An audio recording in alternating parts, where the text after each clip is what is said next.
Muito bem. Aula 12. Aula 12 de análise de conjuntura econômica, curso de Ciências Econômicas, Unifesp. Esse exercício, quinto, hoje mais uma oportunidade aí para se alguém tiver mais alguma dúvida, dar uma revisada. E aí entregar até a semana que vem o exercício. Então, quem que está fazendo Petrobras, quem que está fazendo Gerdau e quem que está fazendo Vale?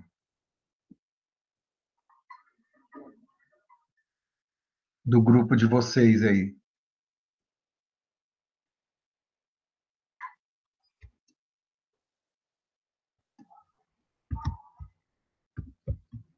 De qualquer modo, esses são os temas focais de cada conjunto de grupos aí, né? Tem os quais serão os caminhos de uma empresa na região, no estado tal, em 2035. Tema economia, Petrobras, Rio de Janeiro. Tema saúde, Gerdau, Rio Grande do Sul. Em tema meio ambiente, Vale, Minas Gerais. Eu vou repassar todos esses 8 pontos aí da metodologia de cenários futuros. Tá? Lembrando que temos que escolher um cenário da economia nacional como referência. Ah, e um detalhe, e obviamente o cenário da economia global também. Por que que eu falo obviamente? Porque ele já está contemplado quando vocês fizeram o cenário de economia nacional, né? Então, quando eu escolho um de nacional, tem que escolher um também de global. E esses dois cenários em conjuntos vão determinar qual que é a referência para esse cenário regional, tanto referência internacional quanto referência nacional.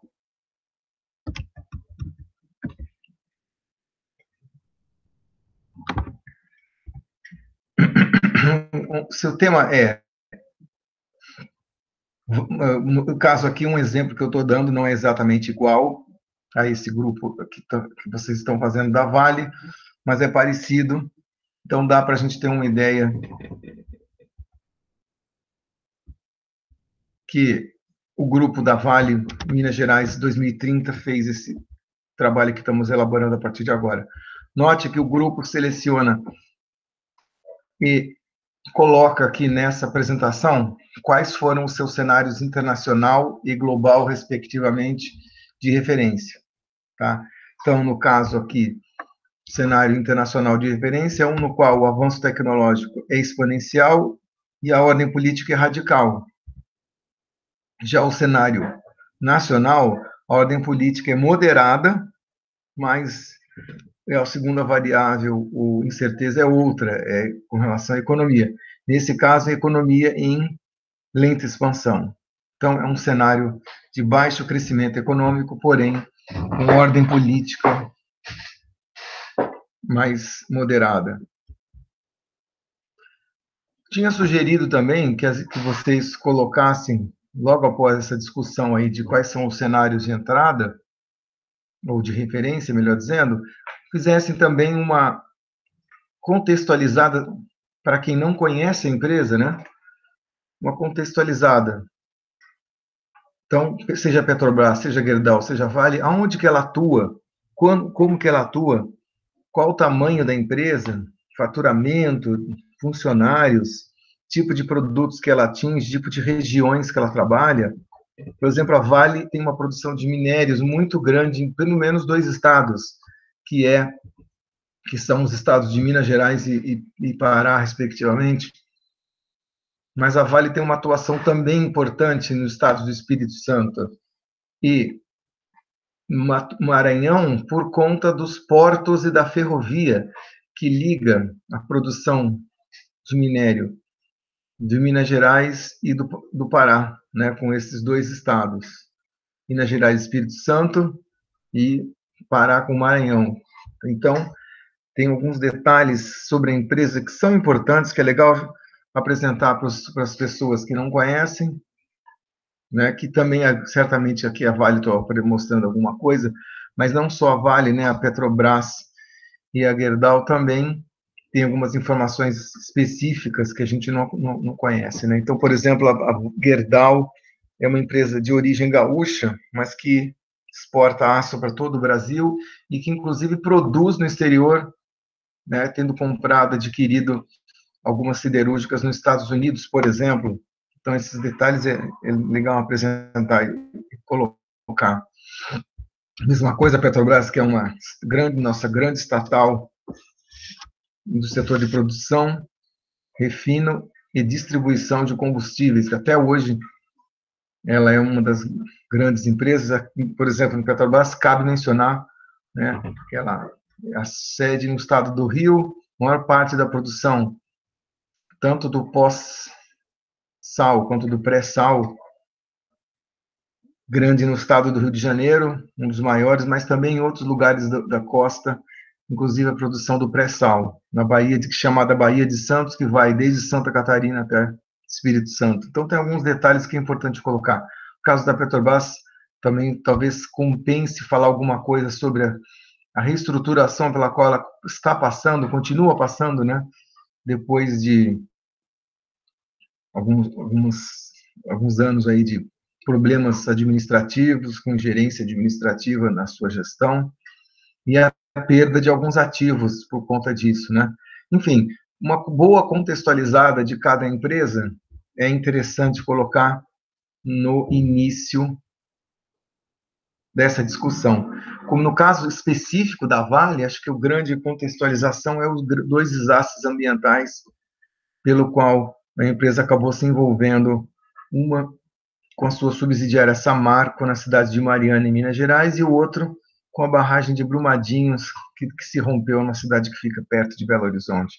Então, enfim, tem aí algumas coisas, eventos recentes e coisas específicas que contextualiza cada empresa que é importante colocar no início da discussão. E aí, já entrando para o segundo e terceiro ponto, respectivamente, da metodologia, né?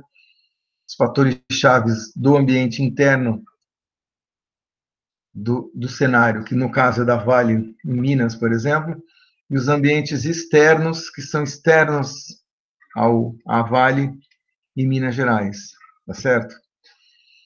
Dentro desse elenco de fatores chaves e forças ambientais, cabe escolher algumas dessas incertezas, aquelas que são mais críticas, isto é, aquelas que são mais importantes do ponto de vista da empresa, e tanto em termos de impacto, quanto do ponto de vista de mais incertas, tá? Então, quanto menos incerta, menos fica aqui nessa lista.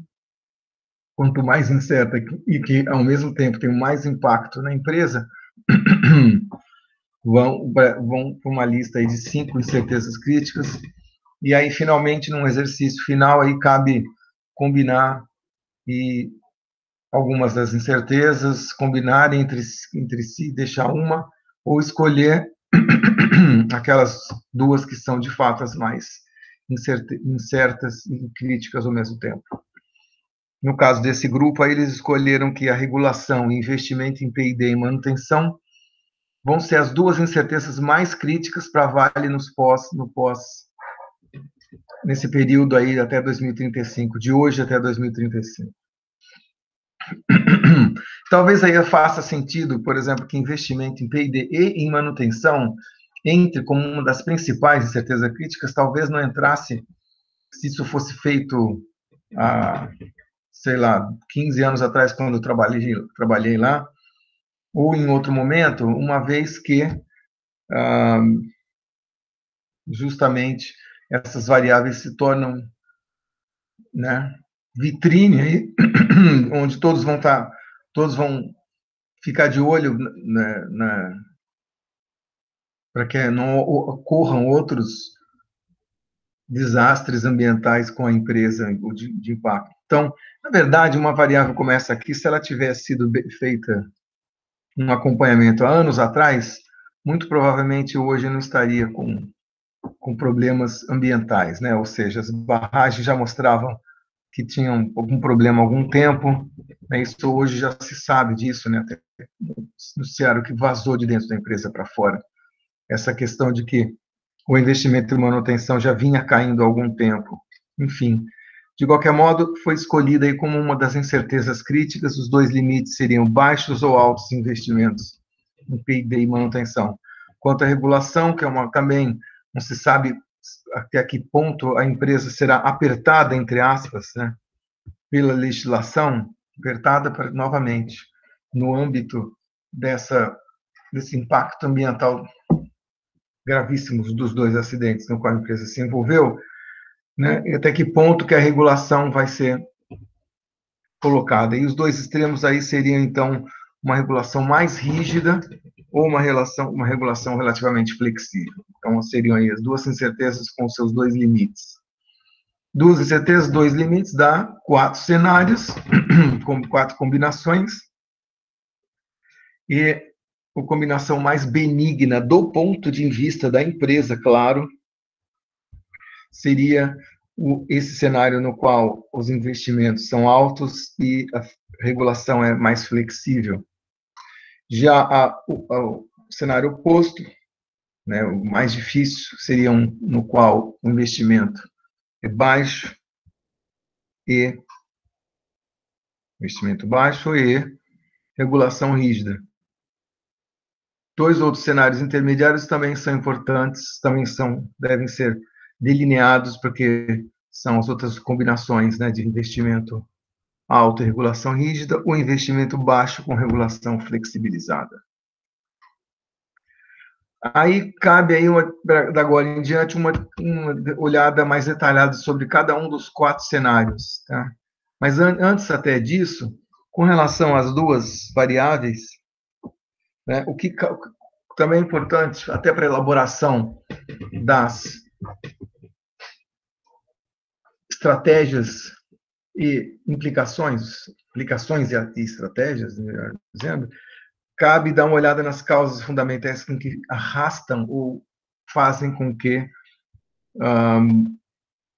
essas incertezas se tornem dessa maneira. Ou seja, o investimento seja alto ou o investimento baixo. O que causaria a regulação de ser flexibilizada ou rígida? Também cabe aí uma explanação aí das causas que fariam com que iríamos para um ponto ou outro, tá? A importância disso, como já disse, é que isso vai acarretar aí um dos 4 cenários que depois terão que ser lidados através das implicações e ações estratégicas.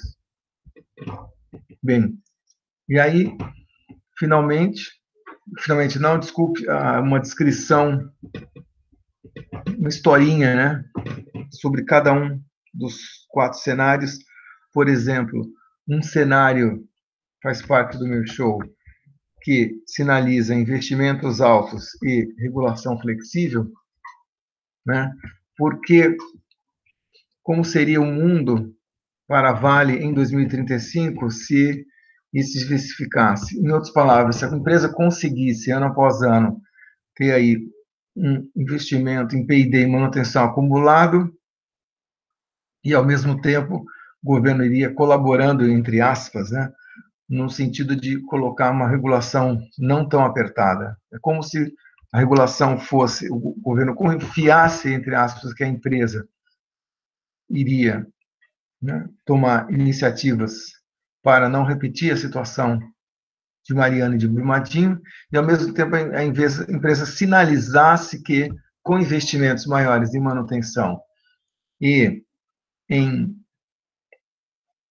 pesquisa e desenvolvimento, que estaria adotando as principais tecnologias para melhorar a segurança das suas operações e minimizar os impactos ambientais da sua atividade. E aí tem uma descrição. O grupo aqui, em particular, preferiu já colocar as implicações e as ações logo na sequência da descrição da lógica dos cenários, né? Então, por exemplo, o cenário 1 já colocou aqui as implicações, o que quer dizer aí uma alta nos investimentos em altos investimentos em P&D e isso implicaria aí, por exemplo, em sendo mais uma situação benéfica para a população, benéfica para a economia mineira, etc, etc, etc. Que ações a empresa teria que fazer? Nesse sentido, também acompanhando aí uma situação de investimentos em P&D e manutenção altos, e concomitantemente uma regulação mais flexível.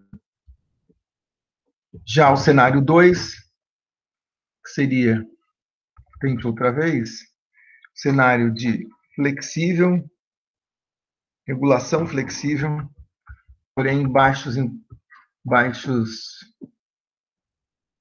regulação flexível e baixos investimentos em P&D.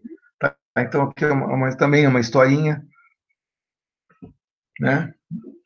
Pensando que, nesse caso, o governo não aperta de maneira radical a empresa e, ao mesmo tempo, a empresa não sinaliza que está tomando medidas importantes para minimizar o risco de outros acidentes ambientais. O que implica disso e quais que são as ações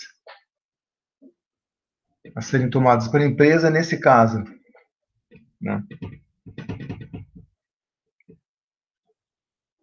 Da mesmo modo, o pior cenário de uma regulação rígida e baixos gastos, como que seria uma história, uma lógica desse cenário, com suas implicações e ações, e terminando o cenário no qual os gastos são altos, porém a regulação é flexível. Desculpe, a regulação é rígida. Esse daqui, que é o cenário expectativas desleais, exatamente isso, com altos investimentos, porém uma regulação rígida, a situação no qual a empresa é apertada e ela sinaliza que está respondendo a isso, né? Sinaliza com os investimentos. O que implica disso?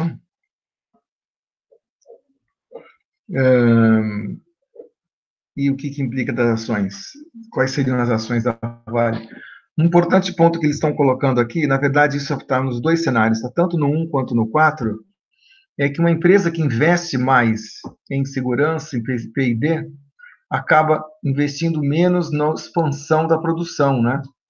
Então, em termos de mercado, de concorrência com outras empresas do mesmo setor, né, os concorrentes, é uma possível perda de participação de mercado, né?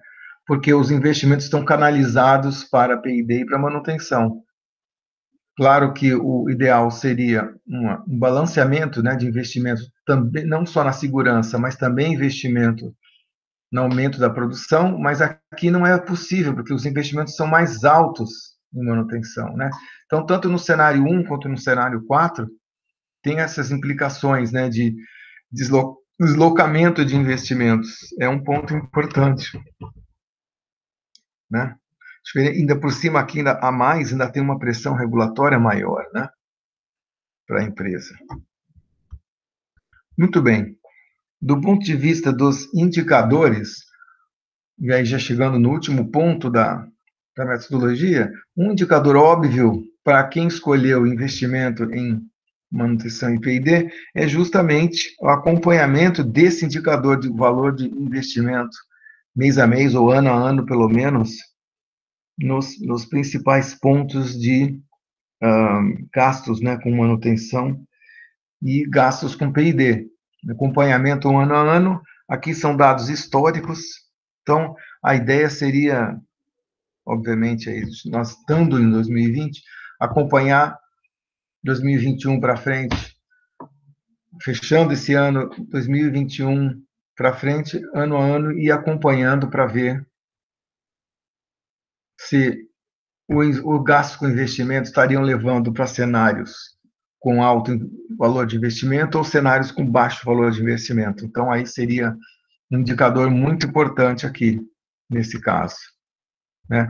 Tem um gráfico de margem líquida de vendas, e aí algumas notícias sobre a empresa, na questão, ainda algumas notícias sobre investimentos de P&D, mas também notícias sobre a regulação. Um outro indicador aí sobre o acompanhamento da regulação é importante saber, tá? E esse indicador também faz parte aí, não só o indicador em si, mas também uma atuação interna de uma diretoria de assuntos institucionais, de acompanhar muito próximo com o governo, com os vários níveis de governo que influenciam nessa variável, para saber exatamente isso, né? Até que se a regulação vai poder ser mais flexibilizada para cima da empresa, ou se não, a sinalização é justamente para o lado oposto, para uma regulação mais apertada, mais forte sobre a empresa. Então, esses indicadores são bastante importantes. Vocês também aí nas dimensões do trabalho que vocês estão resolvendo, também que vocês estão fazendo, seria interessante também, né, ter indicadores que acompanhem para onde vão, para a gente poder saber, né, onde estaremos ano a ano até chegar em 2035, no horizonte do trabalho, né? E aqui, indicadores ainda sobre regulação, notícias, se o governo vai precisar regular fortemente, ou seja, regulação rígida, ou se ele vai permitir uma autorregulação, que certamente é uma maneira mais flexível. Autorregulação significa que a própria empresa se regula, entre aspas, né? Ou seja, a própria empresa mostra, através de ações, para o governo e para a sociedade que está né, regulando ou tendo ações na área de segurança compatíveis com o aumento da segurança e da produção mineral e minimizando riscos de acidentes ambientais. Né? Aí uma conclusão, essa conclusão em particular, aqui na conclusão cada um grupo pode fazer o que acha melhor. Aqui esse grupo em particular ele colocou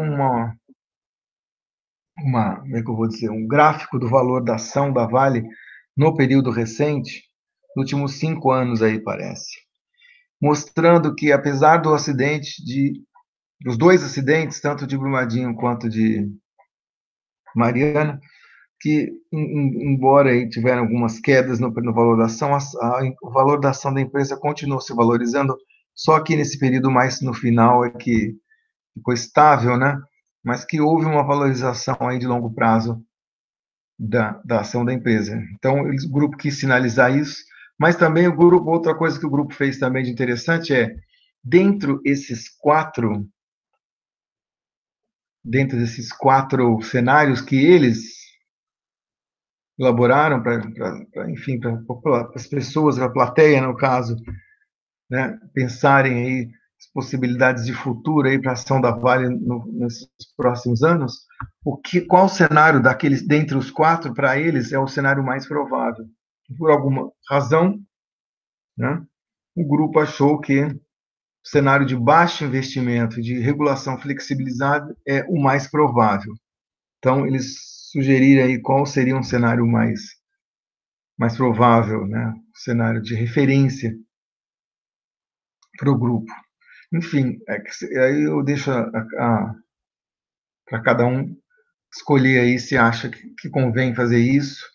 Muitas vezes é interessante para você externar ou para o grupo externar qual que é, dada a pesquisa que eles fizeram, dado o conhecimento que eles adquiriram daquela empresa e das condições pela qual aquela empresa passa, qual seria o cenário de maior probabilidade de ocorrência aí.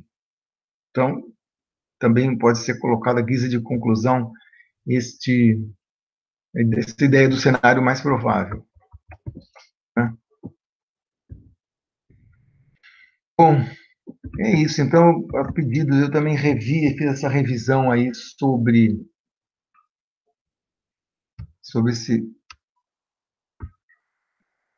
sobre o exemplo que eu tinha trazido. O Matheus informa aí que o grupo deles é o grupo da saúde. Enfim, hoje estamos com poucas pessoas aí, mas eu queria saber se vocês têm alguma dúvida, alguma questão, alguma colocação. Estão conseguindo fazer bem esse cenário aí? Estão tendo dificuldade de conseguir informações sobre as empresas, sobre as regiões?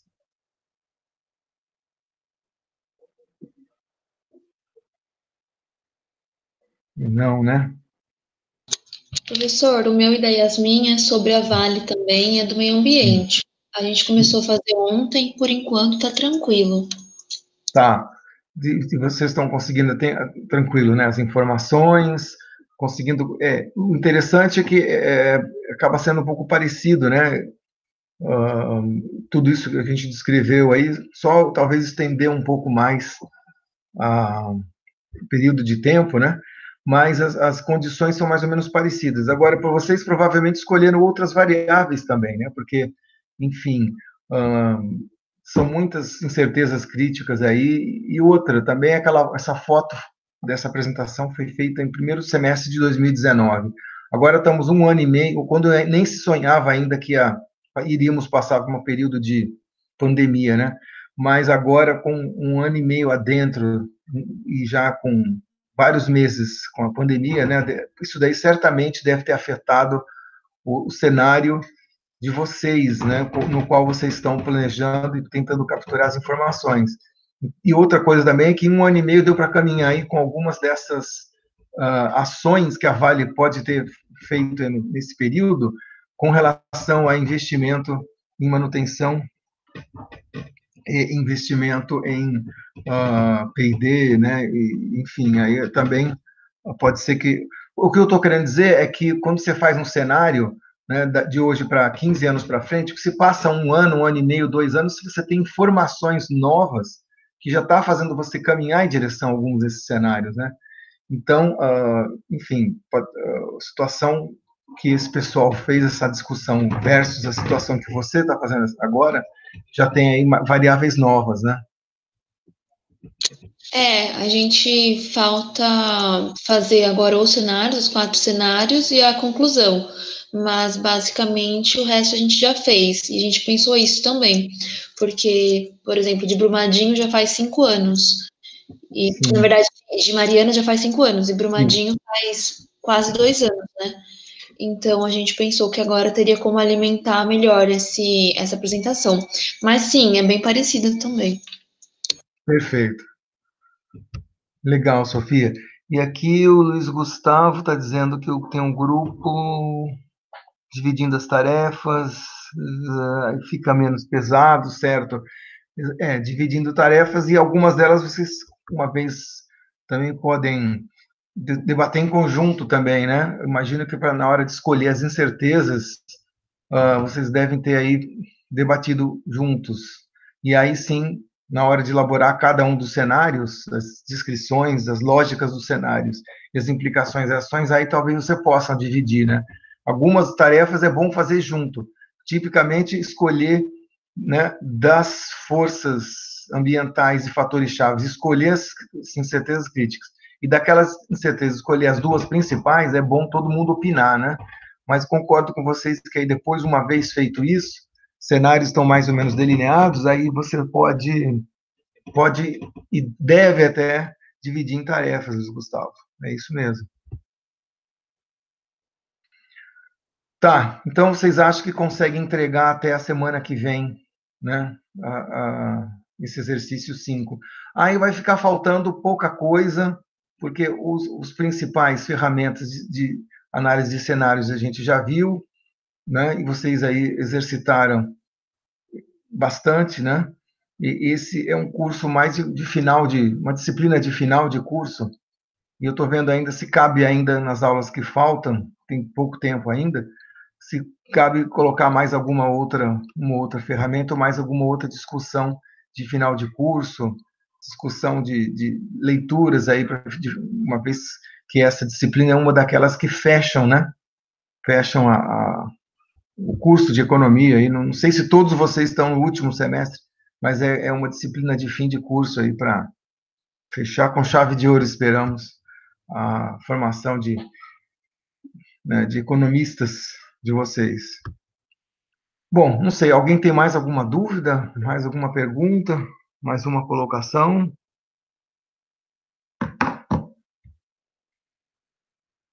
Tá, muito bem, então acho que por hoje era basicamente isso.